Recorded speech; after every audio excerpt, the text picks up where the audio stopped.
주일날 2부 예배를 하나님 앞에 드리시겠습니다.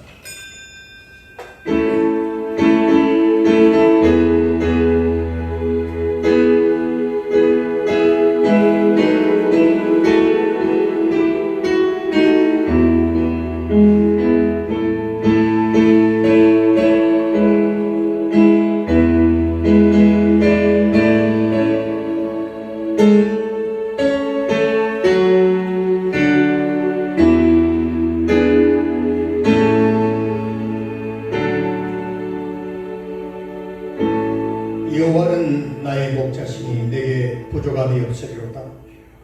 그가 나를 푸른 풀밭에 누이시며 쉴만한 물가로 인도하시는도다. 내 영혼을 소생시키시고 자기 이름을 위하여 의의 길로 인도하시는도다. 내가 사망의 엄침한 골짜기로 다닐지라도 해를 두려워하지 않을 것은 주께서 나와 함께 하시리라. 주의 지팡이와 막대기가 나를 안위하시나이다. 사랑과 은혜가 풍성하신 우리 주님, 한 주간도 주님 은혜 가운데 거하게 하시고 주님의 사랑 가운데 주의 거룩한 손길에 이끌려 이 자리까지 와서 주님을 찬양하며 예배하오니 주의 성령이 예배 가운데 임재하시고 마음과 뜻을 모두와 주님을 예배하며 찬양하는 모든 권속들에게 하늘의 신령한 은혜와 복을 충만히 주옵소서. 세상에서 지친 심령들 치유하시고 회복시켜 주시고 거룩하신 생명의 말씀, 주님의 귀한 영혼의 꼴을 우리 가슴 속에 깊이 담고 새롭게 나아가는 결단의 시간이 되게 하옵소서. 시종을 맡겨 우리를 구원하신 예수님의 이름으로 기도하옵나이다. 아멘. 전능하사 천지를 만드신 하나님 아버지를 내가 믿사오니 그 외아들 우리 주 예수 그리스도를 믿사오니 이는 성령으로 잉태하사 동정녀 마리아에게 나시고 본디오 빌라도에게 고난을 받으사 십자가에 못 박혀 죽으시고 장사한 지 4일 만에 죽은 자 가운데서 다시 살아나시며 하늘에 오르사 전능하신 하나님 우편에 앉아 계시다가 재리로서 산자와 죽은 자를 심판하러 오시리라. 성령을 믿사오며 거룩한 공회와 성도가 서로 교통하는 것과 죄를 사하여 주시는 것과 몸이 다시 사는 것과 영원히 사는 것을 믿사옵나이다. 아멘. 앉으셔서 90장 찬송하시겠습니다.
지금도 살아서 역사하시고 인간의 생사화복을 주관하시는 전능하신 하나님 아버지, 변함없는 주님의 사랑과 그 은혜로 인하여 이 순간까지 우리가 살아왔음을 고백하며 주님께 감사와 영광을 올려드립니다. 3년 동안 주님의 사랑과 은혜로 인하여 우리가 살아왔음을 고백하며 주님께 감사와 영광을 올려드립니다. 3년 동안 주님의 사랑과 은혜로 인하여 우리가 살아왔음을 고백하며 주님께 감사와 영광을 올려드립니다. 3년 동안 주님의 사랑과 은혜로 인하여 우리가 살아왔음을 고백하며 주님께 감사와 영광을 올려드립니다.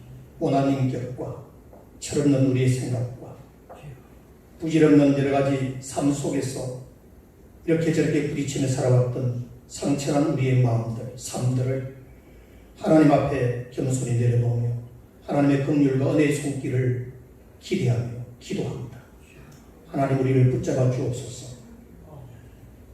인간관계 속에서 비교하며 상대적으로 우월을 추구했던 우리들의 교만을 내려놓게 하시고 높은 영광의 보좌를 버리시고 낮고 천한 이 땅에 오신 주님 가까이 나아가 낮은 자리에서 주님을 바라볼 수 있는 영안이 열려지기를 원합니다. 그래서 주님을 닮아가며 주님 가신 거기를 믿음으로 묵묵히 따라가는 이 시대의 참된 성도들, 주의 제자들이 되게 하여 주옵소서. 한 주간 살아오면서 알게 모르게 겪은 여러 가지 어려움과 시험들이 있지만 피할 길을 열어주시고 감당할 시험에는 허락하지 아니하시는 주님을 믿고 이 순간까지 달려오게 하신 주님께 감사합니다. 오늘도 우리에게 힘을 주옵시고 비상하는 독수리처럼 날개치며 하늘에 올라가는 믿음의 사람들로 나아갈 수 있도록 축복하여 주옵소서. 상하고 지친 심령들을 하나님 위로하시고 새 힘을 주시고 코로나19라고 하는 원치 않는 전염병으로 인하여 우리의 삶이 힘들고 폐쇄적이고 관계가 끊어지고 여러 가지 힘든 상황이지만 이 모든 것을 극복할 수 있는 것은 인간의 과학이나 지식이 아니라 하나님이 우리를 이끄시고 베푸시는 은혜의 손길만이 우리에게 희망이 되고 소망이 되는 줄로 믿습니다. 하나님이 우리에게 생명의 말씀을 주시고 첫 믿음을 회복하게 하시고 하나님 나라를 향한 소망을 가지고 이 땅 위에서 그리스도인의 정체성을 지키며 나아가는 저희들이 되게 하옵소서. 주님이 따르신 바 계셔서 이곳에 교회를 세우시었사오니 주님 날아가는 그날까지 우리 모두가 그 사명 감당하는 아름다운 교회 되게 하시고 세워진 교회들마다 축복하시고 하나님이여 맡은 자들의 구할 것은 충성이라고 하여 싸우니 우리 모두 믿음으로 순종하며 충성하며 하나님께 영광을 돌리는 거룩한 신앙 공동체가 되게 하옵소서. 오늘 여러 사정으로 인하여 이 자리에 나오지 못한 우리 교우들 어디 있든지 함께 하시고 믿음으로 승리할 수 있도록 하나님 함께 하시고 집에서도 영상으로 예배드리는 교우들이 있다면 그곳에서도 주님께서 임재하셔서 큰 은혜 내려 주옵소서. 우리 온 교우들이 한 자리에 모여서 예배드릴 수 있는 그날이 속히 올 수 있도록 하나님께서 우리 앞에 놓인 모든 문제들을 해결하여 주실 줄로 믿습니다. 이 나라 민족을 하나님 긍휼히 여겨주시고 하나님을 두려워하는 민족이 되게 하시고 백성을 사랑하는 지도자들이 되게 하시고 우상 숭배를 멀리하게 하시고 주님 은혜 가운데 이 민족이 다시 한번 발전하고 복음의 국가로 거듭나는 축복된 역사가 이 땅 위에 임하게 하여 주옵소서. 진영 논리와 지역과 이런 여러 가지로 나뉘어진 산산조각난 이 사회를 하나님 치유하시고 하나 되게 하시고 다시 한번 우리나라가 제2금국과 같은 그런 역사가 일어날 수 있도록 복을 내려 주옵소서. 오늘도 이종의 말씀을 들고 선포하오니 주의 성령이 함께 하옵시고 우리 주님 홀로 영광 받아 주옵소서. 시종을 맡겨 우리를 구원하신 예수님의 이름으로 기도하옵나이다. 아멘.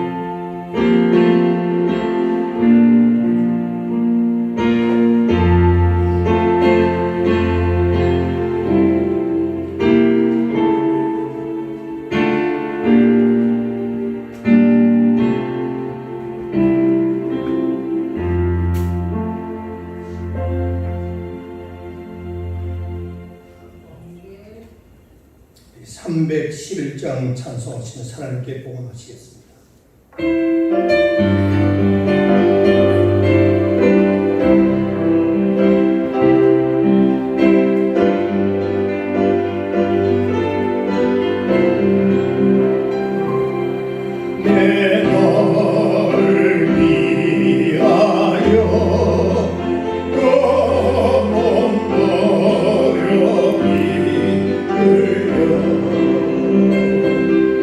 내 죄를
거룩하신 우리 아버지 하나님, 감사합니다.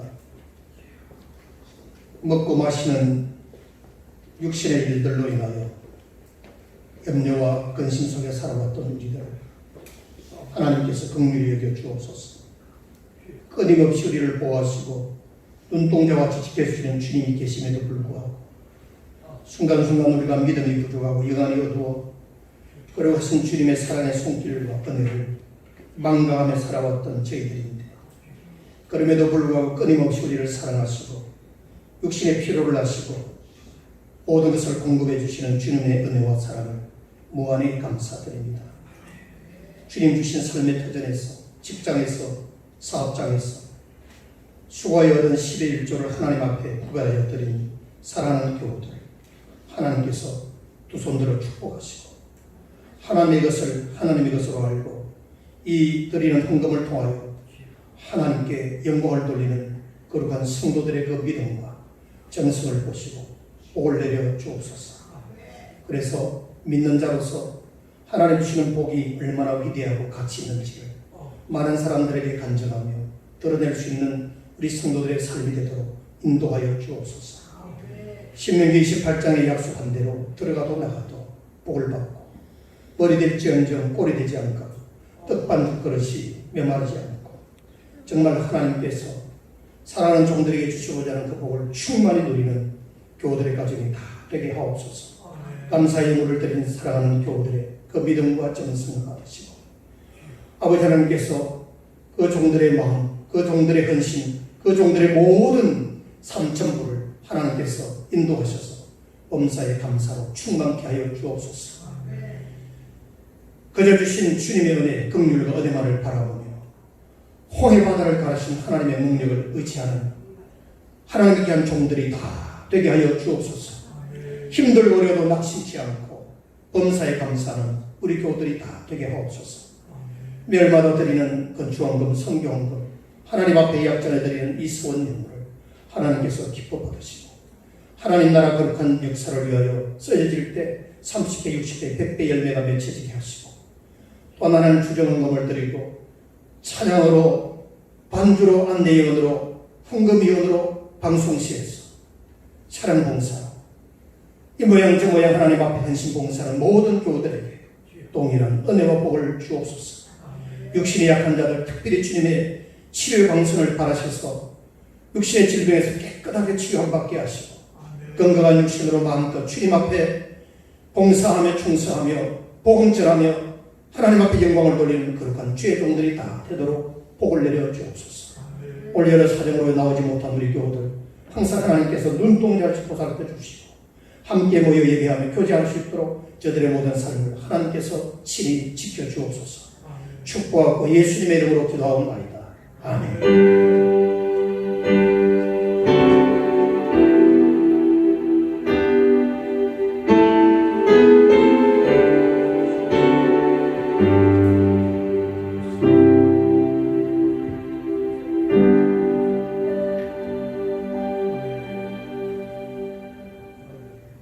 하나님 한 번도 나를 오신실하신 줄 찬양합니다.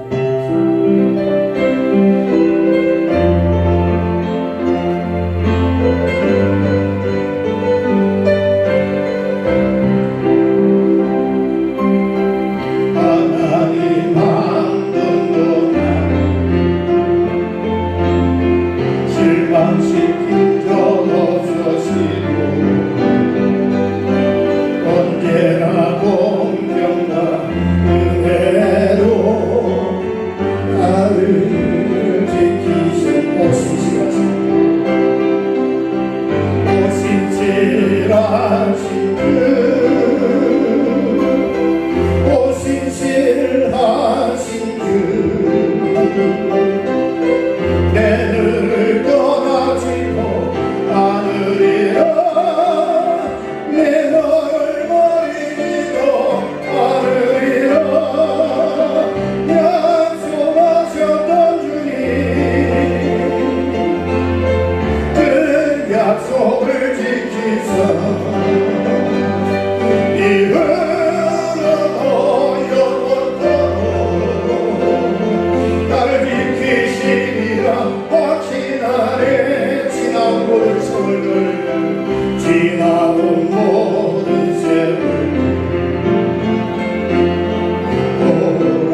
요한계시록 2장 1절에서 7절까지 우리 한 목소리로 함께 공독하시겠습니다. 시작. 에베소 교회의 사자에게 편지하라. 오른손에 있는 7뼈를 붙잡고 7 금촛대 사이를 끄디시는 이가 이르시되 내가 내 행위와 수고와 내 인내를 알고 또 악한 자들을 용납하지 아니한 것과 자칭 사도라 하되 아닌 자들을 시험하여 그의 거짓된 것을 네가 드러낸 것과 또 네가 참고 내 이름을 위하여 견디고 게으르지 아니한 것으로 아노라. 그러나 너를 책망할 것이 있으나니 너의 처음 사랑을 버렸느니라. 그러므로 어디서 떨어졌는지를 생각하고 회개하여 처음 행위를 가지라. 만일 그리하지 아니하고 회개하지 아니하면 내가 내게 가서 내 촛대를 그 자리에서 옮기리라. 오직 내게 이것이 있으니 네가 니골라 당의 행위를 미워하는도다. 나도 이것을 미워하노라. 믿는 자는 성령이 교회들에게 하시는 말씀을 들을지어다. 이기는 그에게는 내가 하나님의 낙원에 있는 생명나무의 열매를 주어 먹게 하리라. 아멘. 할렐루야. 네. 오늘 광고를 내가 잠깐 순서를 잊어버린 것 같은데 뭐 특별한 광고는 없습니다. 네. 정부로부터 소모임 해제됐지만 지금 각 지자체는 또 자율적으로 통제할 수 있는 그런 상황이기 때문에 코로나 사태에 대한 추이를 바라보면서 나중에 우리 교우들에게 알려드리겠고요. 그리고 우리 교우들 또 코로나로 인해서 서로 만남이 예전과 쉽지 않고 또 서로에 대한 근황도 궁금하고 그러니까 우리 각 기관장님들과 그리고 우리 부역장님들 그리고 또 중직들 서로 간에 교우들의 근황을 살피는 그런 문자 또는 전화 연락을 통해서 서로 소통하고 좋은 그런 관계 해석을 이어갔으면 좋겠습니다. 금주 금요일에는 전 교인 특별 기도를 모이겠습니다. 우리 교회 중직들 한 분도 빠짐없이 다 나오시기 바랍니다. 제가 드리는 얘기를 그냥 뭐 뻔히 하는 얘기 절대 그러지 마세요. 기도해야 될 때 나라 민족을 위해서, 교회를 위해서, 특히 우리 자신을 위해서 꼭 기도하시고 일찍 나오십시오. 최대한 일찍 나오셔서 찬양을 어려받고 마음을 열리고 함께 기도하고 그렇게 하시기 바랍니다. 모두 나오시기를 강하게 부탁드리고요. 제 얘기를 로세 사회처럼 농담으로 듣지 마십시오. 주님의 소리를 들으십시오. 꼭 나오셔서 함께 기도하시기를 바랍니다. 이날 대표 기도는 권사님들께서 의논하셔가지고 한 분을 정하십시오. 제가 인도하겠습니다. 아시겠죠? 권사님들 전체 일어났습니다.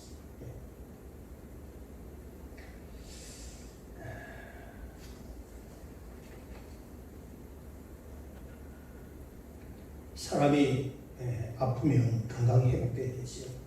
아파본 사람만이 합니다. 가정이 어려우면 가정이 회복돼야 합니다.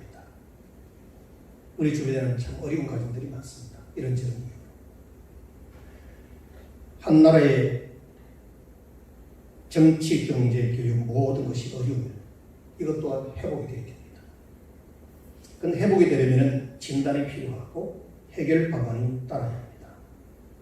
사람의 건강이나 우리의 가정이나 우리가 살아가는 이 나라, 이 사회 모든 어려움은 알고 보면 죄 가운데 살아가는 부패한 인간에 의해서 나타나는 현상들이다. 저는 하나님을 믿고 하나님의 창조를 믿고 하나님의 구속의 승리를 믿는 목사로서 저는 여기에 대한 분명한 확신이 있습니다. 우리 인간 세계 속에서 일어나는 수많은 문제는 죄로 인하여 기인합니다. 다른 데 있지 않습니다. 죄입니다. 죄의 문제입니다. 그래서 많은 사람들이 두려움과 염려와 고통 가운데 살아가고 있고 아무리 최첨단의 시대에 살아간다 할지라도 우리 인간이 해결할 수 없는 일들이 얼마나 많은지 모릅니다.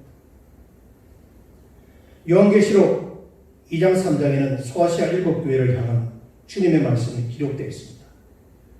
이 7교회는 에베소, 스무나, 버가모, 두아디라, 사데, 빌라델비아, 라오디게아 이 7교회인데 모두 터키 반도 서쪽에 위치한 도시들입니다. 저는 2011년도에 성경답사 가서 이 소아시아 7교회를 돌아본 적이 있습니다. 근데 이 교회 순서상 에베소에서 북쪽으로 향했다가 이 시계 방향으로 한 바퀴를 도는 그리 멀지 않은 곳에 이 교회들이 그 도시에 위치하고 있어요. 근데 이 7이라는 수가 우리 흔히 잘 알듯이 완전수이듯이 이는 단지 7개 교회에만 보낸 서신이 아니라는 겁니다. 전체 교회에 보낸 편지입니다. 마치 무지개처럼 7개의 다양한 색깔을 가지고 있는 교회에 보낸 서신은 지구상에 존재하는 모든 교회들이 이 중 하나에 일치하거나 유사한 성격을 이 소아시아 7교회가 가지고 있는 특징을 통해서 이해할 수가 있습니다. 어떤 학자들은 이 7교회가 교회사에 차례대로 등장했던 교회의 유형들을 대표한다. 그렇게 주장하는 분들도 있어요. 그래서 에베소 교회는 AD 100년경까지 사도시대의 교회를 보여주고 있고, 스무나 교회는 AD 313년 기독교 공인 전까지 박해계의 교회를 보여주고 있고, 버가모 교회는 6세기 말까지 교회가 봉인된 시대의 교회를 나타내고 있고, 도아디라 교회는 종교개혁 이전까지 로마 교황청 시대의 교회를 나타내고 있고, 사대 교회는 18세기 말까지 개혁교회 시대의 교회를 나타내고, 빌라델비아 교회는 20세기 초까지 선교 시대의 교회를 보여주고 있고, 라오디아 교회는 오늘날의 교회로 배교 시대의 교회를 상징한다. 이렇게 주장을 합니다. 뭐 이렇게 시대적으로 끼워 맞추는 것은 좀 무리한 측면이 있기는 합니다만, 그런 이제 교회 사가들이 분석하는 그 시대적인 상황을 평가한 것입니다만, 그러나 그만큼 요한계시록에서 언급하고 있는 7교회가 전체 교회사를 아우를 정도로 다양한 특징을 가지고 있다는 것에 대해서 우리는 주목해야 합니다. 에베소 교회에 보내는 편지에서 요한은 예수님을 가리켜 뭐라고 표현하는 거니? 오른손에 7뼈를 붙잡고 7 금촉대 사이에서 다니시느니라. 그렇게 예수님에 대해서 그렇게 표현을 합니다. 오른손에 7뼈를 붙잡고 7 금촉대 사이에 다니시는,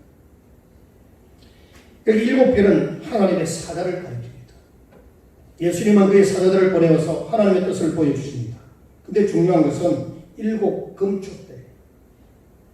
7 금촉대는 성전 안에 밝혀놓는 등불인데, 구약시대는 성전에 불이 꺼지면 안 돼. 늘 불이 밝혀져 있어야 됩니다. 그러니까 이 7 금촉대는 교회를 상징합니다. 교회를. 7개의 불빛이 어둠을 밝히듯이 교회는 세상의 빛이라는 사실입니다.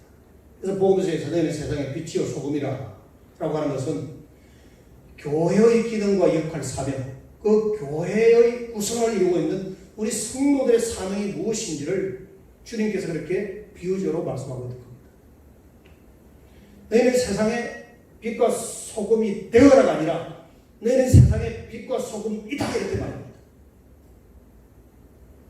교회가 세상의 빛이라는 말씀은 구원받은 성도는 세상의 빛이 되어서 희망과 기쁨을 주는 사명을 가진 자라는 뜻입니다. 그러고 보면 교회는 세상에 희망을 주는 교회가 됩니다. 희망을 주는 교회가 됩니다. 희망을 주는 교회가 되려면 내가 먼저 희망 있는 사람이 되어야 되는 거죠. 희망 있는 사람.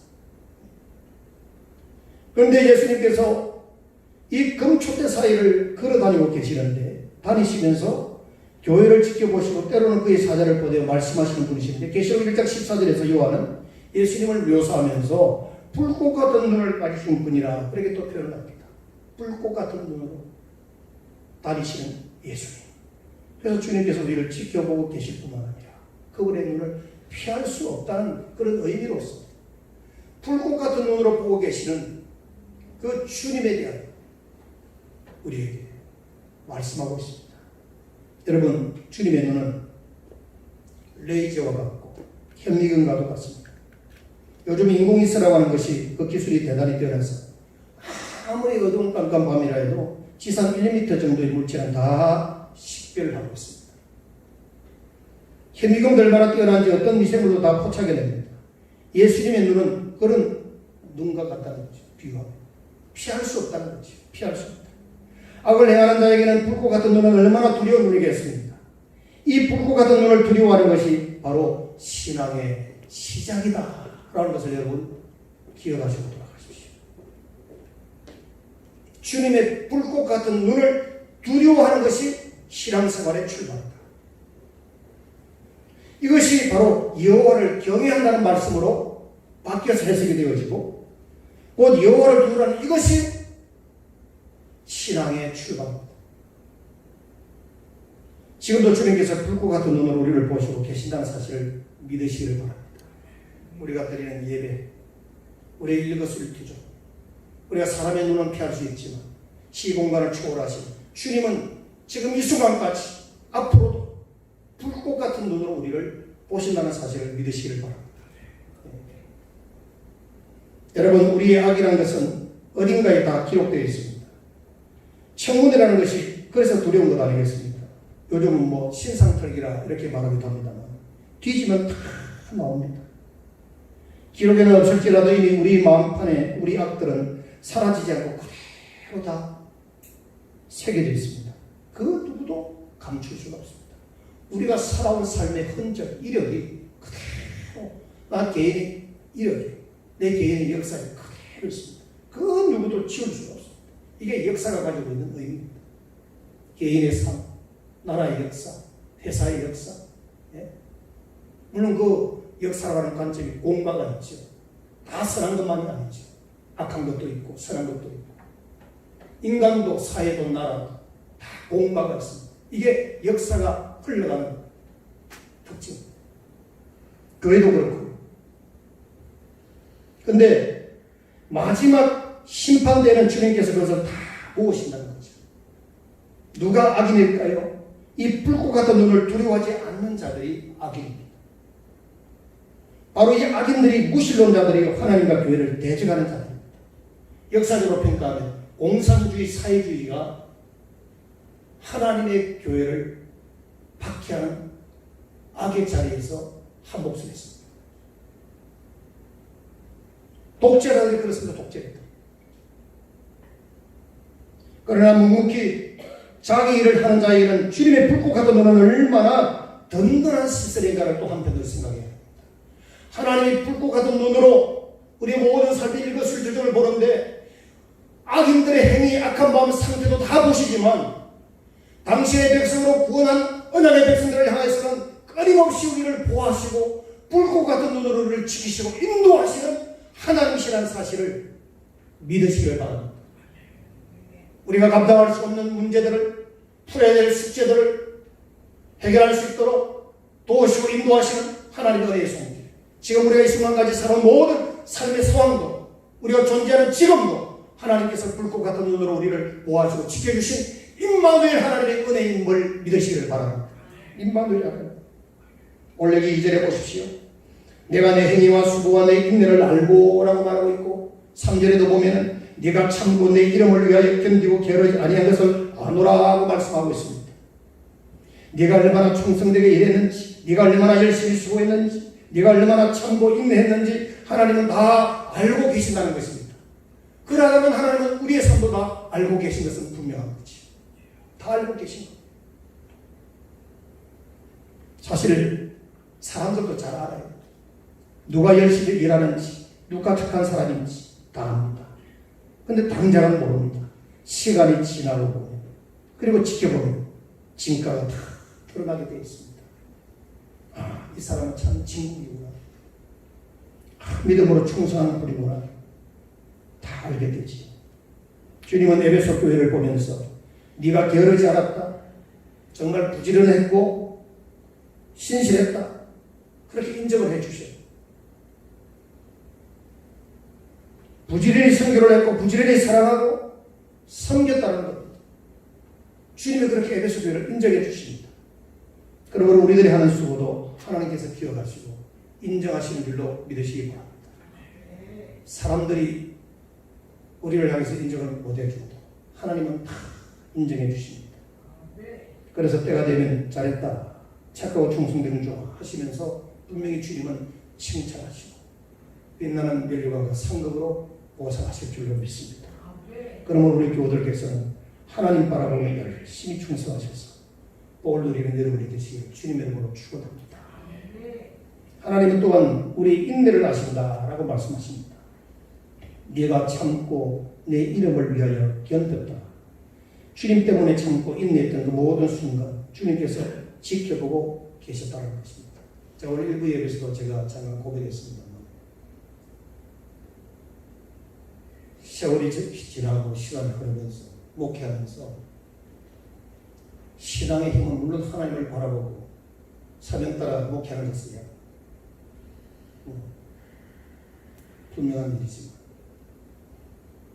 목회자가 얼마나 그 목회 현장에서 인내하느냐의 싸움에서 결정합니다.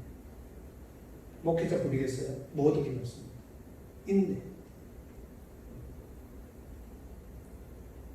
오래전서 13장에 나타나 있는 은사가 인내. 인내가 얼마나 중요한가. 오늘 현대인들은 잘 못 참아. 하고 싶은 얘기 다 해버려. 역지사지의 정신이 약해. 그런데 오늘 여기 에베소 교회는 주님을 위하여 참았다는 거예요. 주님 때문에 참고 주님 때문에 인내했다는 겁니다. 사람들은 잘 몰라요. 심지어 가장 곁에 있는 남편도 아내도 부모 자식도 모를 때가 있어요. 모르기 때문에 쉽게 말해요. 주님은 우리의 수고를 다 알고 보고 계십니다. 인간은 이기적인 동물인지라 다른 사람의 고통을 잘 모릅니다. 그래서 무심코 배우자나 자식이 써놓은 일기장을 한번 볼라치면 깜짝 놀랄 때가 있습니다. 아, 이런 마음의 고통이 있었고 이런 문제가 있었구나. 우리 애들이 이런 어려움이 있었구나. 이런 고통이 있었구나. 어떤 사람이 자살하고 난 다음에야 사람들은 그가 얼마나 고통스러웠는지를 그때서야 깨달을 때가 있습니다. 그런데 사람은 몰라줘도 우리 주님은 아십니다. 옆 사람에게 이렇게 고백하십니다. 사람은 몰라줘도 우리 주님은 알아주십니다. 믿으시길 바랍니다. 네. 우리 주님은 알아주십니다. 우리가 남몰래 흘리던 눈물을 주님은 다 아십니다. 저는 여러분 앞에 공개적으로 눈물 흘린 적이 별로 없어요. 남자의 눈물 함부로 흘리면 안 된다고 했다. 기도하면서 많이 흘립니다. 왜 흘릴까요? 배가 고파서 흘릴까요? 죽을 병이 걸려서 살려달라고 흘릴까요? 아닙니다. 나라와 민족을 위해서 눈물 흘리고 교회를 위해서 눈물 흘리고 여러분을 위해서 눈물 흘립니다. 여러분이 잠잘 때, 여러분이 일터에서 일할 때, 우리 자녀들이 공부할 때, 병들을 실험하고 있는 교우들을 생각하며 이름 불러가며 눈물을 흘리며 기도합니다. 어떤 때는 내 가족, 내 자녀들을 위해서 기도 못할 때가 많아요. 그래서 하나님 다 책임져 주시더라고요. 있습니까? 네. 책임져 주시더라고요. 하나님 다 알아주시죠. 하나님께서는 우리가 얼마나 참고 살았는지 우리의 썩은 속을 그 누구보다도 잘 알고 계십니다. 그래서 시편 기자는 이렇게 고백하고 있어요. 시편 139편 7절에서 10절 이렇게 말씀하고 있습니다. 우리 다 같이 한번 읽으십시다. 시작. 내가 주의 영을 따라 어디로 가나 주의 앞에서 어디로 피하리까. 내가 하늘에 올라갈지라도 거기 계시며 서울에 내 자리를 펼지라도 거기 계시나이다. 내가 새벽 날개를 치며 바다 끝에 가서 거주할지라도 거기서도 주의 손이 나를 인도하시며 주의 오른손이 나를 붙드시리다. 이 시편 기자의 고백이 뭡니까? 어디든지 무엇을 하든지 항상 하나님은 자기를 붙들어 주시고 주님은 자기와 함께 하신다는 고백입니다. 주님은 지금 우리 곁에 계십니다. 믿으시면 아멘 하십시오. 주님은 나의 소리를 듣고 계십니다. 여러분의 심장 소리까지도 다 듣고 계십니다. 주님은 나의 형편을 다 아십니다. 서목사의 기도의 제목도 아시고 여러분의 기도의 제목도 아시고 우리 서문교회 형편도 아시고 한국교회 상황도 아시고 한국 우리 대한민국의 사회 모든 정황도 하나님 다 온 세계 삼남한상에서 일어나는 일들을 불꽃 같은 눈으로 보시고 다 알고 계십니다. 믿으시기를 바랍니다. 나는 몰라도 하나님은 다 알고 계십니다. 다 알고 계신단 말이에요. 우리가 이런 확신을 가질 때 고통과 외로움을 이겨낼 수가 있는 것입니다. 사람은 나는 몰라도 하나님이 나를 아신다라고 하는 그 믿음 하나만 있으면 우리는 힘, 용기가 하나님이 나를 알아주시니까. 에베소 교회에 대해서 특별히 주님께서 칭찬하는 것이 있었는데 2절에 보면 자칭 사도로 하되 아닌 자들을 시험하여 그 거짓된 것을 네가 드러낸 것과 라고 하는 말씀이 나옵니다. 이게 에베소 교회를 향한 칭찬의 내용이에요. 교회의 사도처럼 행세하고 그 권위를 인용하여 거짓 가르침을 전했던 있었습니다. 거짓 사도가 있었단 말이에요. 거짓된 지도자. 그런데 에베소 교회는 그 지도자가 참된 지도자인지 거짓 지도자인지 그것을 시험하여 거짓된 자들을 드러냈다. 구별해냈다는 것. 그러니까 초기 에베소 교회 성도들이 얼마나 말씀 중심으로 살고 정말 진리 안에서 든든히 서 있는 교회인가를 잘 보여주고 있습니다. 거짓이 이단이 발붙이지 못할 정도로 철저하게 교회 거룩을 진리를 지켜온 교회였다. 이렇게 에베소 교회에 대하여 소개하고 있습니다. 초대교회는 이단들이 많습니다. 지금도 이단이 많잖아요. 그들은 자칭 사도인 척하면서 사람들을 현혹하였습니다. 아마 6절의 니골라당의 행위도 이와 유사했을 것입니다. 이 니골라당이 어떤 거짓 교훈을 가르쳤는지 정확하게 성경에 소개되고 있지 않지만 아마 이쪽 아시아 지역을 휩쓸던 대표적인 이단들이었을 것이다 라고 학자들은 추정하고 있습니다. 그들은 우상의 제물을 먹게 하고 음행을 했다고 했습니다. 그래서 아마 이들은 초기 영지주의 계통의 이단이라고 판단이 되었죠. 이들은 이미 부활과 영생을 소유했다고 주장하면서 세상의 풍조에 대해서는 자유로운 듯 보였으나 실은 매우 방탕한 모순적인 삶을 살아가는 이단들이었다. 요즘식으로 말하면 그 한 잔에 그게 괜찮아. 하나님도 이해하실 거야. 두리뭉실하게 자기 주관적으로 성도들을 미워하고 교회를 유혹했다 이 말이에요. 이 니골라당 영지주의자들의 행태였습니다. 그런데 에베소 교회는 이들의 주장에 쏙지 않았다는 것을 우리가 주목해야 됩니다. 타협하지 않았다. 받아들이지 않았다는 것. 시험을 해보고 아니라고 판단했던 겁니다. 오늘 우리 성도들이 이러한 에베소 교회 성도들의 다도한 것을 주목하며 교훈을 해야 됩니다. 우리 안에 성령님이 계십니다. 아멘. 예수 믿는 성도들 마음속에는 성령이 내주하여 계십니다. 네. 우리에게는 성경이라고 하는 하나님의 말씀도 있습니다. 그렇다면 우리 모두가 스스로 판단해야 합니다. 직분에 현혹되지 말고 진짜인지 가짜인지 시험해 보시기 바랍니다. 이것이 진정한 개혁교회의 정신이고 교회가 나아가는 바른 원리입니다. 개혁교회는 오직 성경, 오직 그리스도라는 고백에서 출발했습니다. 성경에 어긋나면 아니면 아닌 겁니다. 우리는 성경으로 진단을 하고 성경으로 대안을 찾고 성경으로 답해야 합니다. 아멘. 성경으로. 사람이나 집단이 아니라 높임을 받아야 할 분은 그리스도밖에 없어요. 이단들의 특징이 뭡니까?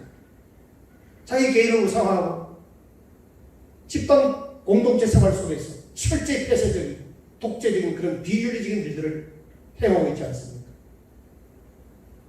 그런데 안타깝게도 오늘날 한국교회 성도들 가운데 영적인 분별력이 많이 부족해졌습니다. 이 사람이 부정을 행하고 불의를 저질러도 그냥 아무렇지도 않은 듯 지나가버리는 그러한 상황 속에서 우리는 살아가고 있습니다. 교회 안에서도 사회에서도 직장에서도 이 하나의 문화가 되어버렸습니다. 이 교회가 하나님 말씀에 근거한 교회인지 아닌지 판단해야 되는데 기본적인 교리적인 신학적인 성경적인 지식이 훈련이 안 돼 있으니까 이 말은 옳은 줄 알아요. 저 말하면 저 말은 옳은 줄 알아요. 중심이 없는 성도들이 많습니다. 그래서 이단에 넘어가는 겁니다. 이렇게 해야 하는 것이 하나님의 뜻인지 아닌지 분별해야 합니다. 하나님의 말씀을 벗어나 자기 중심적인 삶은 내려놓아야 합니다. 예수 믿는 성도들, 목사로부터 교회 중직들은 내려놓는 훈련을 하십시오. 잘 내려놓아야 내려놓으면 내려놓을수록 주님이 정확하게 보입니다. 아멘. 내려놓으면 내려놓을수록 주님의 심장이 울리는 심장이 내게 정확하게 들립니다. 세상은 올라가면 추세의 승복이라 하지만 올라오면 올라갈수록 인간은 교만하여 주님이 보이지 않습니다. 내려와야 주님이 보이고 하나님의 말씀이 내 귀에 들리고 주의 그런 성령의 은혜가 내 삶 속에 역동적으로 움직이는 것을 느끼게 되는 것입니다. 할렐루야. 무조건 아멘 하다가 교회가 어느 나라로 빠져들고 있는지 모를 때가 있어요. 당시 에베소 교회가 그런 위기에 빠졌습니다. 그들이 처음 사랑을 잃어버렸어요. 처음에 열정도 있었고 헌신도 하고 선교도 잘하고 이단도 분별하고 잘했는데 그 잘함이 끝까지 잘 갔어야 되는데 세월이 지나면서 그게 다 무너지고 교회가 힘이 없는 교회가 되어버렸어요. 그 지적이 처음이 뭡니까? 처음 사랑을 잃어버렸다. 처음 사랑을 잃어버렸어요. 예배는 드리고 있는데 형식적이고 타석에 젖어버린 예배였습니다. 그 안에 주님을 향한 사랑이나 열정이 전혀 없습니다. 신앙이 형식화되고 기도도 그냥 습관적인 기도가 되고 봉사도 그냥 의무처럼 해버리는 그런 일들이 에베소 교회 안에서 일어났습니다. 에베소 교회는 초대교회 성령의 열정과 뜨거운 선교적인 정열이 사라지고 형식화되어가는 교회였다라고 하는 겁니다. 처음에는 잘했는데 끝까지 잘하지 못해요. 나중에는 세속화되어지고 타락해버린다. 그런 교회가 되었다. 이것이 에베소 교회 역사가 남긴 결과입니다. 고린도서에 보면 사도 바울은 이렇게 말한 적이 있습니다. 고린도에서 15장 32절을 보실까요? 우리 다 같이 한번 읽어보십시오. 시작. 내가 사람의 방법으로 에베소에서 맹수와 더불어 싸웠다면 내가 무슨 유익이 있으니 죽은 자가 다시 살아나지 못한다면 내가 죽을 터이 먹고 마시자 하리라. 초대교회 교인들은 사자구리에 끌려가게 되었습니다. 그러면서도 신앙을 지켰고 성교의 뜨거운 사랑을 보였던 교회들입니다. 사도 바울이 당시 에베소 지역에서 복음 전도할 때 얼마나 사람들의 신앙이 투철했는지 보여주는 단적인 역사의 현장입니다. 복음을 위해서, 진리를 위해서 생명을 걸었던 그런 교회가 에베소 교회예요. 그런데 그런 에베소 교회가 지금 어떻습니까? 사도 요한이 바라본 소아시아 7교회 하나를 진단하면서 요한계시록에 나타난 교회는 지금 어떻습니까? 형식화되었습니다. 에베소 교회를 보면 군주적 감독제라고 하는 정치 제도가 있었는데 이 제도적으로 상당히 안정화된 그런 교회 시스템이에요. 1인 감독과 그 밑에 다수의 장로, 집사로 이어지는 수직적인 체계를 가지고 있었습니다. 교회는 어느 때보다도 안정화되어 있었어요. 그러나 문제는 그 안에 열정과 헌신들이 사라져가고 있었다고 하는 점입니다. 조직은 있는데 힘이 없는 거예요.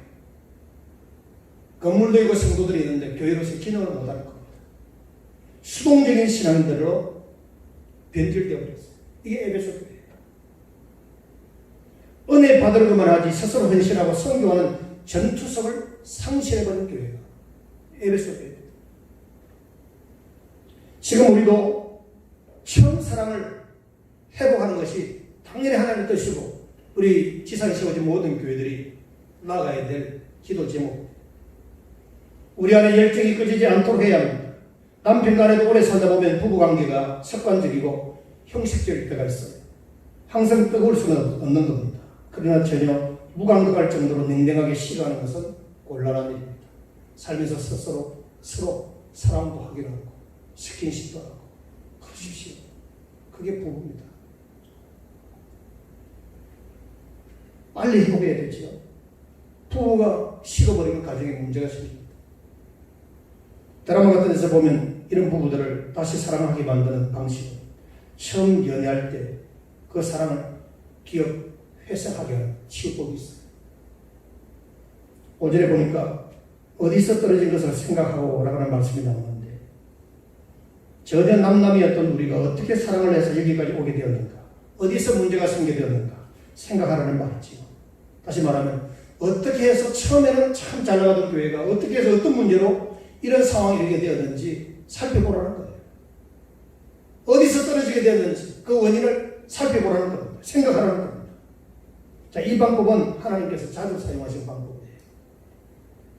이스라엘이 하나님의 사랑에서 멀어질 때마다 이스라엘의 출애굽과 그리고 광야 시대를 회상시킵니다. 지금 제가 요즘 아침 새벽마다 신명기를 살피는데 이런 말씀이 계속 나와요. 과거 이스라엘 백성들이 살아온 과거 역사를 회상하면서 현재를 바라보고 앞으로 가나안 땅에서 살아야 될 삶을 대하여 준비하는 그러한 말씀을 계속 하세요. 그런데 이스라엘 백성들이 격기를 가고 우상숭배에 빠지고 하나님과 멀어질 때, 하나님의 사랑에서 멀어질 때 상당히 하나님은 충격적인 율법을 아주 자존심 상하는 말씀들을 이스라엘 백성들에게 확 던져요. 그게 뭔지 아십니까? 너는 노예예요. 얼마나 자존심 상합니까? 400년 동안 애굽에서 노예생하는 것도 참 고통스러운데 출애굽 이후에 격길로 나갈 때마다 하나님께서 과거를 기억하라, 여호와 하나님의 은혜를 생각하라고 하면서 그들의 가장 민족적인 자존심을 상하게 하는 네가 누군지 아니? 노예인 줄 아니? 종인 줄 아니? 다 긁어버려요. 자기 존재를, 그 쉽게 말하면 개구리 되었다고 교만하지 말고 올챙이 시절 하는 거예요. 올챙이 시절. 이게 오늘날 우리 한국교회가 우리들이 깨달아야 될 길입니다. 부흥되었다고, 외형적으로 부흥되었다고 여기에 자만하지 말고 고통과 핍박과 순교 속에서 피를 흘리며 세운 과거의 한국교회 역사를 배우라는 말씀이에요. 믿습니까? 이거 놓쳐버리면요 교회는 허물어지는 겁니다. 나라도 그렇고 교회도 그렇고 마찬가지. 역사의식을 잃어버리면 다 허물어지는 겁니다. 너는 노예였다. 거기다가 또 덧붙여. 너희는 얼마나 목이 걷고 완악한 민족인지 아니? 갈수록 개선해. 완전히 긁어버려. 요즘 우리 시로 말하면 시험 위에 시험을 당하는 거예요. 왜 이렇게 충격요법을 주시는지 아십니까? 하나님이 그들을 사랑하니까. 잘못된 죄악에서 돌이켜서 언약의 백성으로서 정체성을 가지고 언약의 백성답게 살도록 그리고 복을 받도록 하게 한 하나님의 강력한 의지가 이 말씀 속에서 그 역사 속에서 흐르고 있다는 사실을 믿으시길 바랍니다. 그러면서 그런데 너희는 이런 큰 민족을 만들어주었다. 그러한 어려움 속에서 내가 너희를 건져주었고 보호해주었는데 또 격길로 갈 때마다 이렇게 다듬어 이렇게 이 순간까지 와서 보니 이런 큰 민족을 만들어주었다. 그러니 감사하면서 살아. 우상 숭배하지 말고 살아. 여호와의 율법을 따라 살아. 그렇게 권유를 합니다. 하나님과 멀어지면 무엇을 잃어버릴까요? 감사를 잃어버립니다. 우리 그리스도인들의 신앙생활의 가장 중요한 공목이 감사생활이 감사생활. 첫사랑을 회복한다는 것 말씀도 중요하지만 사랑으로 충만한 성도가 감사하지 않을 사람이 어디 있겠어요? 감사하는 사람은 사랑으로 충만해 있는 거예요. 잃어버린 것을 찾는 것을 회복이라고 말합니다. 모든 것이 회복되어야 정상으로 돌아갑니다. 믿으시길 바랍니다. 우리의 신앙도 회복되어지고 교회도 회복되어지고 여러분의 가정과 이 사회도 나라 민족도 회복이 되어야 됩니다. 그런데 무엇이 어떤 배경과 원인으로 인하여 이런 어려움이 오게 되었는지 기억하고 찾아야 되는 거죠. 진단을 해야 되는 거죠. 대안을 찾아야 되는 거죠. 그래서 보다 발전적인 비전을 향하여 나아가는 것이 하나님이 우리에게 주신 행복의 비결입니다. 부부간에도 감사를 회복하는 것이 너무 필요해요. 이렇게 함께 살아줘서 너무 고마워. 연습하십시다. 여기 떨어져 있지. 이렇게 함께 살아줘서 고마워. 해봤어야 하지. 네? 맨날 막 이렇게만 하다가 허물만 보고 뭐 바가지만 먹다가 여보 나와 함께 살아줘서 너무 고마워. 해봤어야 알지. 다시 한번 하십시다. 이렇게 함께 살아줘서 고마워. 아휴, 겨우.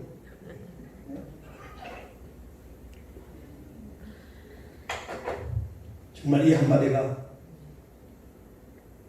우리 모든 삶을 회복하게 하고 꺼져가는 불같은 우리의 신을 다시 회복하는 삶이 되는 줄로 믿습니다. 저는 우리 교우 여러분께 진심입니다. 저와 함께 동력대로 함께 해주셔서 정말 고맙고 감사합니다. 왜 그런 거 아니? 믿음 없는 불신의 친척 형제보다 믿음으로 주 안에서 한 형제된 여러분, 성도 다르고 출생도 다르지만 동일한 신앙 고백 안에서 한 형제자매 영적 신앙 공동체 가족이 되는 얼마나 감사한지 몰라요. 저는 누님 돌아가시고 아버님 어머님 먼저 하나님 나라 가시고 유아 독존입니다. 혼자예요, 혼자. 그리고 장손이고 종손입니다. 내 밑으로 경민. 인간적으로 외로운 존재. 그러나 외롭지 않습니다. 하나님이 계시고 여러분이 계시기 때문에 우리 서로 사랑하십시다. 할렐루야. 네. 서로 사랑해. 사랑하는 자들아 우리가 서로 사랑하자. 여기까지 시간에 있어서 더 못불러. 서로 사랑해.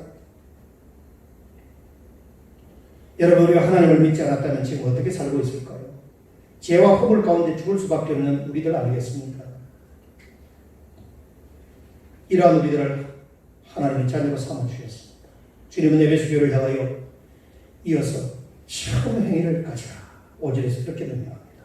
이는 우리 한국교회를 향한 말씀과도 같다고 저는 믿어 싫지 않습니다. 한국교회도 얼마나 주님을 사랑했던 교회입니까? 참 모의를 힘썼고 은혜를 사모했고 열정적으로 전도했고 집 팔고 논 팔아 교회 씌웠고 선교했고 얼마나 저는 어렸을 때부터 교회에 대한 문화를 알기 때문에 알아요. 집사님 성도들님들이 모여서 내과에 가서 모래를 채로 월급비를 이렇게 해가지고 푸대에 담아서 시멘트로 이겨가지고 부록을 찍어서 말려가지고 벽을 쌓고 산에 가서 나무 찍어가지고 석가래 달고 그렇게 교회를 지었어요. 저 확 다 알아요. 어린 고사리 손으로 벽돌 하나 날라고 저 다친다 가만히 있어. 그런 어른들의 목소리가 지금도 귀에 청청해요.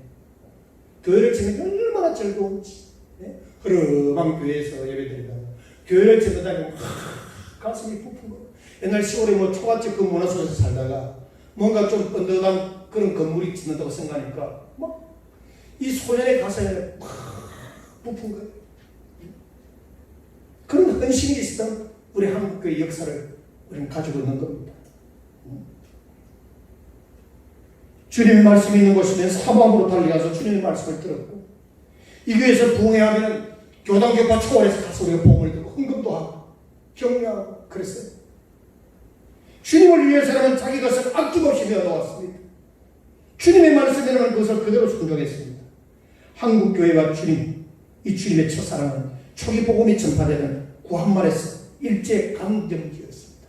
그런 고난의 시절에 이런 뜨거운 열정이 있었단 말이에요. 주님에 대한 사랑은 이렇게 행위로 나타나게 되어 있습니다. 구한말에 있던 일입니다. 이때는 관리들의 부정부패가 심했어요. 그러나 기독교인들은 하나님의 말씀을 따라 살기 때문에 부정부패 행하지 않고 정말 정직하게 살았어요. 부정부패 한가하는 정의로 모습을 보이게 됐습니다. 이 때문에 기록에 의하면 평안도 지방관으로 임명받은 어떤 관리가 야소교가 있는 곳, 야소교가 뭡니까? 예수교. 교회가 있는 교회는 가기 싫다. 왜? 부패를 못하니까. 불의를 못 지져지니까. 다 고발을 해버리니까. 그러니까 교회가 있는 마을에는, 동네는 관리들이 가기를 싫어했다는 거예요. 그만큼 초기 기독교가 철저하고 정직했고 부패하지 않았다는 겁니다. 정말 윤리적이고 정의로워서 불의한 자가 견딜 수가 없었던 그런 시대였습니다. 그때 교인 수가 우리나라에 1만 명이 채 되지 않았습니다. 일제강점기에도 20-30만 정도로 1.5%에 불과했어요. 전체 인구이.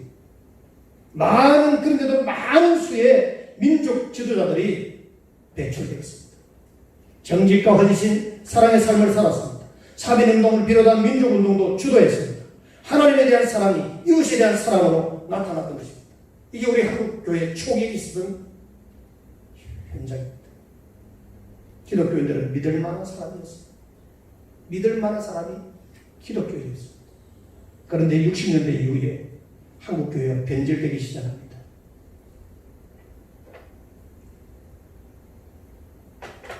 하나님의 신앙을 축복의 신앙으로 바꿔버립니다. 여기에 우리 목회자들, 신학자들이 한 목소리입니다. 번영 신학을 수입을 해가지고 터뜨려버립니다. 지금의 코로나19 바이러스보다도 무서운 겁니다.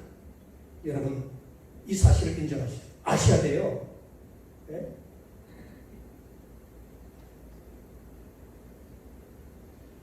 제가 없는 얘기하는 게 아닙니다. 하나님의 신앙을 축복의 신앙으로 바꿔버려요. 번영신학, 교회 성장 이데올로기가 팔을 치기 시작합니다. 물량주의 흘러버리고 세속화되어버려요. 주님 말씀에 대한 순종이 아니라 예수 믿고 복받자로 바뀝니다. 결국은 윤리나 도덕은 어떻게 되어도 성공하고 축복만 받으면 된다는 그러한 신앙으로 변질되어 버렸습니다. 그래서 제가 쭉 흘러오고 있습니다. 말로만 법과 원칙이지 자기 이익을 위해서 법을 악용하는 사회가 되었습니다. 지금 그것을 보고 있지 않습니까? 지금 우리가 정의나 윤리에 대한 것이 사라지고 말았습니다. 청문회 나오는 사회 지도층을 보아도 마찬가지입니다. 깨끗한 분을 찾기 어렵습니다. 부끄러움도 모르고 다 자기 이익만을 쫓아서 산 모습만 다 보여주고 있습니다. 자기 미칭이 다 드러나고 있습니다. 교회나 사회도 모두가 윤리나 도덕보다는 이익과 결과를 쫓아서 살아왔단 말이죠. 그래서 하나님에 대한 사랑이 물질에 대한 사랑으로 바뀌어버려요. 축복에 대한 사랑으로 바뀌고 말았습니다. 이것이 우리가 기독교 신앙의 복음의 본질인 것처럼 우리는 착각 속에서 지금 살아온 것입니다. 이런 한국교회를 향해서 하시는 주님의 말씀은 5절 말씀입니다. 처음 행위를 가져라. 따라서 하십시오. 처음 행위를 가져라. 처음 복음이 들어오던 그 건강할 때 행위를 가지라 이 말이에요. 이게 바로 신앙의 역사입니다. 역사하심을 회복하라.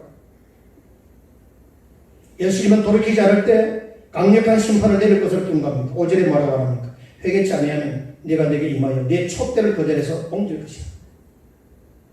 촛대를 옮긴다는 말 그대로 교회가 옮겨진다는 겁니다. 이것은 교회의 영광이나 사명을 옮긴다는 말인데 교회가 건물만 있다고 해서 교회가 아닙니다. 교회가 사명을 감당하고 자기 일을 하고 빛을 비추어 살아갈 때 그게 교회입니다. 여러분, 우리 서문교회가 성도들이 하나도 없다면 서문교회가 아닙니다. 그냥 예배는 건물로 끝나는 거예요. 우리 성도 한 사람 한 사람이 교회예요.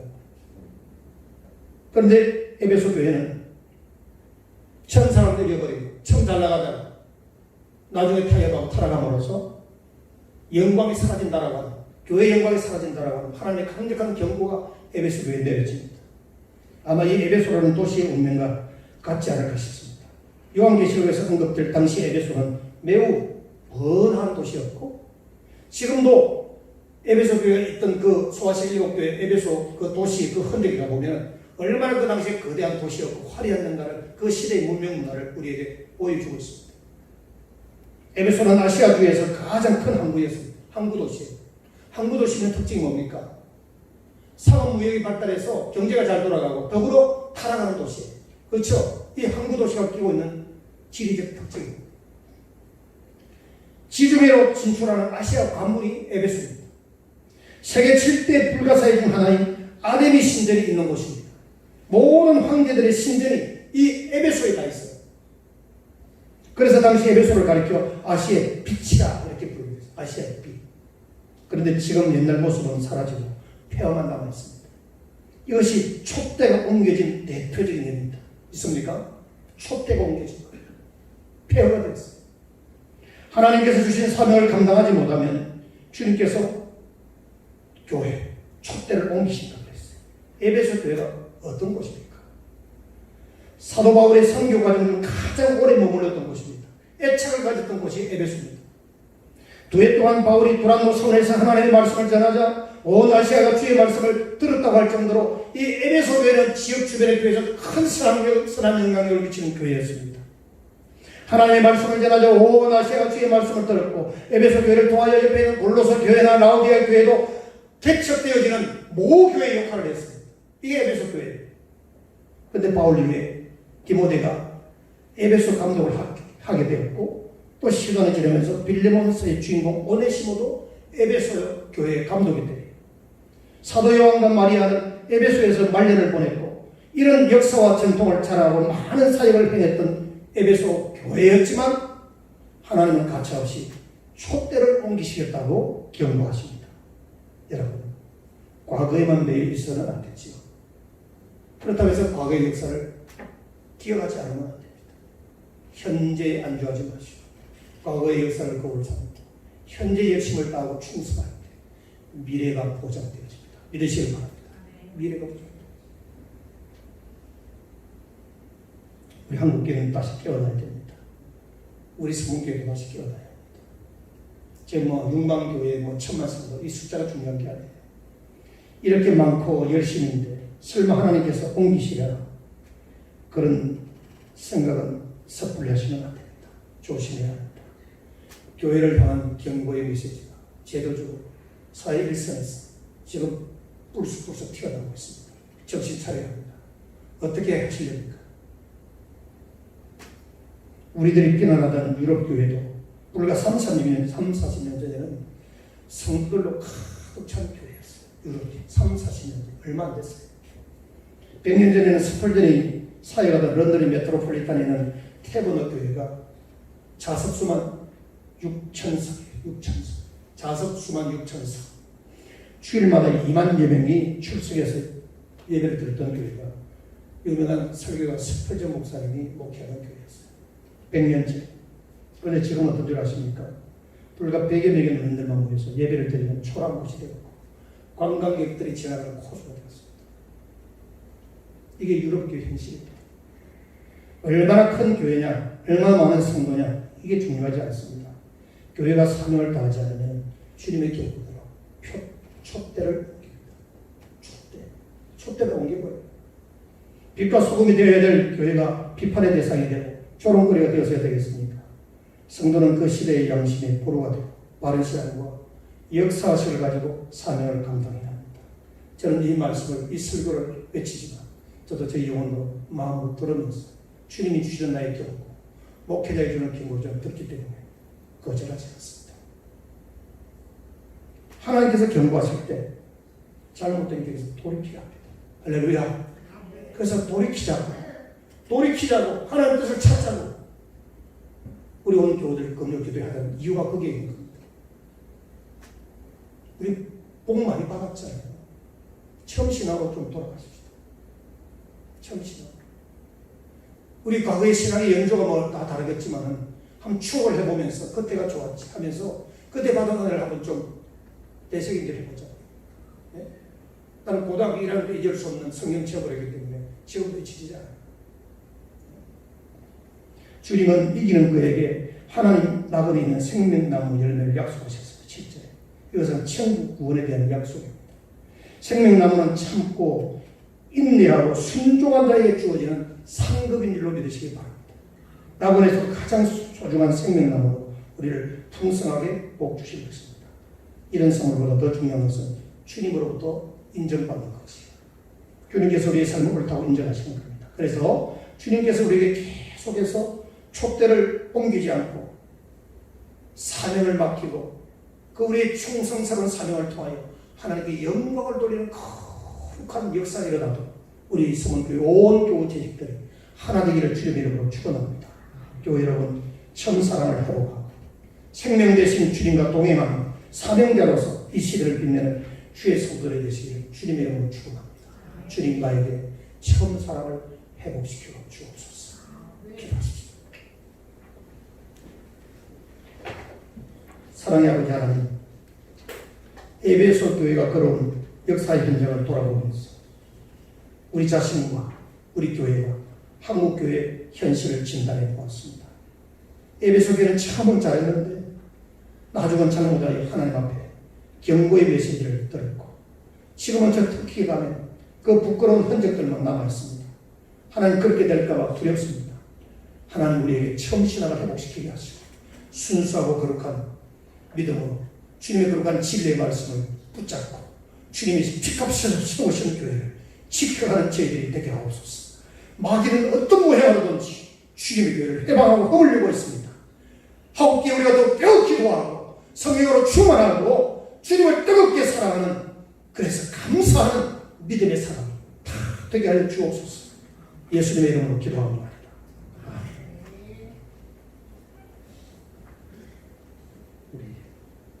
찬양, 내 마음에 주를 향한 사랑 찬양하십시오.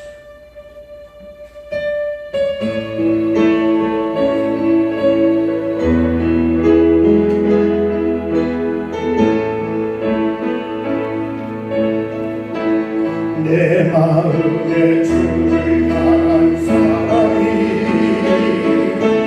나의 말에 주가 주신 진리로 나의 눈에 주의 눈물째 꽂으소서. 내 입술에 찬양해, 내 입술에 찬양합니다. 손에 주를 닮은 손님이 나의 삶의 주의 완전한 되어소서. 하나님의 사랑이 내 사랑이 영원히 함께하리. 십자가의 길을 걷는 자에게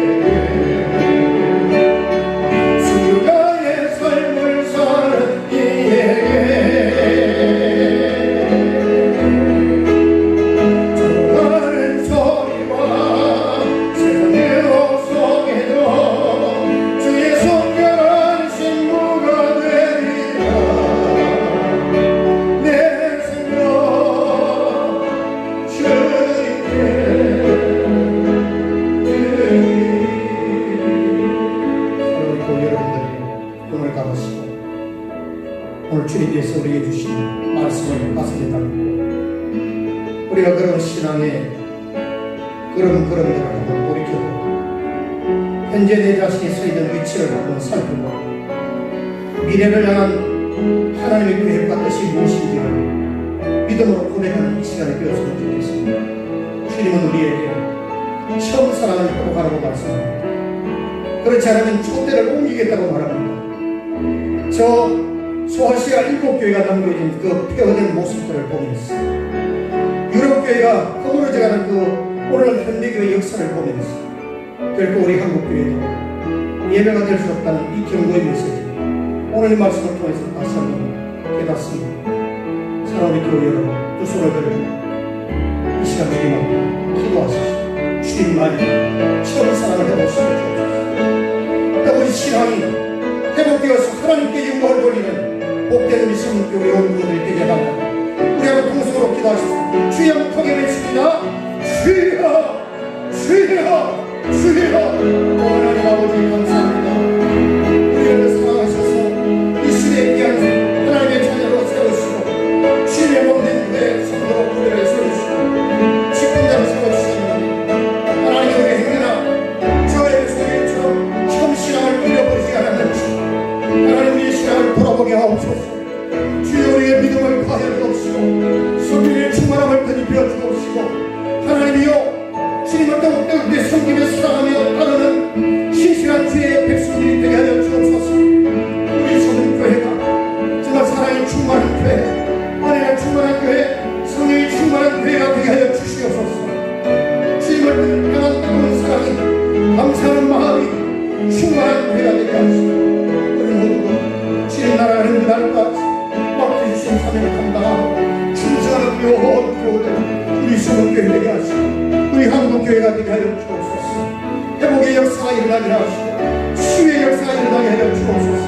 육신이 약한 자들도 치유하시고 아버지 병든 자들 치유하시고 가정을 치유하시고 교회를 치유하시고 이 나라 문제를 치유하시고 회복시켜 주시옵소서. 또 하나님 감사합니다. 우리 다 함께 일어나셔서 내 입술의 찬양이 함께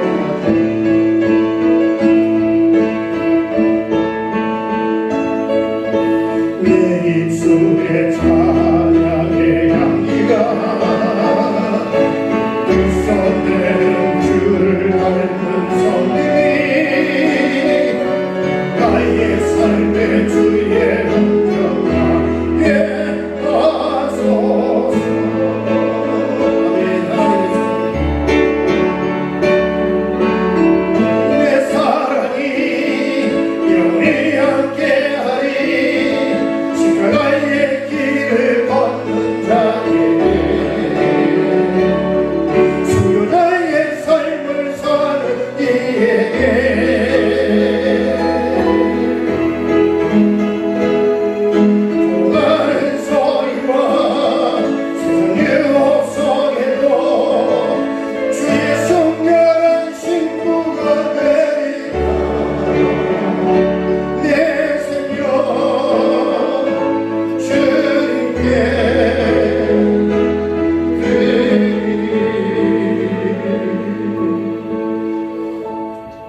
우리를 주에서 구원해 주신 예수 그리스도의 은혜와 하나님 아버지의 무한하시고 크신 사랑과 성령님의 감동 감화내주 역사하신 처음 사랑을 회복하고 우리를 통하여 일하실 하나님의 열심을 믿음으로 바라고 순종하며 충성하는 신실한 청지기 거룩한 성도 진리의 복음에 있어서 주님의 교회를 지키며 주님 오시는 그날까지 땅끝까지 이를 복음을 전가하는 이 시대의 참된 제자들 정인들이 되기로 마음에 다짐하며 이 문을 나서는 교우들 신고 저들의 가정과 자녀와 생업이 경영하는 모든 일들을 주님이 피값으로 세우시고 날마다 구원받는 자가 더하여 하나님의 나라를 세워가는 그러고 복된 교회가 되기를 원하는 우리 서문교회 이 나라 민족 한국교회 이제로부터 영원까지 함께 있을지어다.